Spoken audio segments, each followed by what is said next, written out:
حضرت عائشہ رضی اللہ عنہا نے فرمایا، میں رسول اللہ صلی اللہ علیہ وآلہ وسلم کے سامنے سو جایا کرتی تھی۔ میرے پاؤں آپ صلی اللہ علیہ وآلہ وسلم کے سامنے پھیلے ہوئے ہوتے۔ جب آپ صلی اللہ علیہ وآلہ وسلم سجدہ کرتے تو پاؤں کو ہلکے سے دبا دیتے اور میں انہیں سکیڑ لیتی۔ پھر جب قیام فرماتے تو میں انہیں پھیلا لیتی تھی۔ اس زمانے میں گھروں کے اندر چراغ نہیں ہوتے تھے۔ معلوم ہوا کہ ایسا کرنا بھی جائز ہے۔ حضرت عائشہ رضی اللہ عنہا کے سامنے ان چیزوں کا ذکر ہوا جو نماز کو توڑ دیتی ہیں، یعنی کتا، گدھا اور عورت۔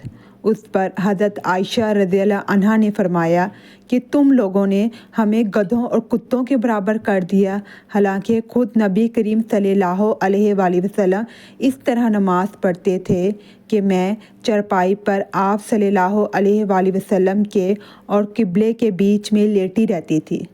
مجھے کوئی ضرورت پیش آئی اور چونکہ یہ بات پسند نہ تھی کہ آپ کے سامنے جبکہ آپ نماز پڑھ رہے ہوں بیٹھوں اور اس طرح آپ صلی اللہ علیہ وآلہ وسلم کو تکلیف ہو، اس لیے میں آپ کے پاؤں کی طرف سے خاموشی سے نکل جاتی تھی۔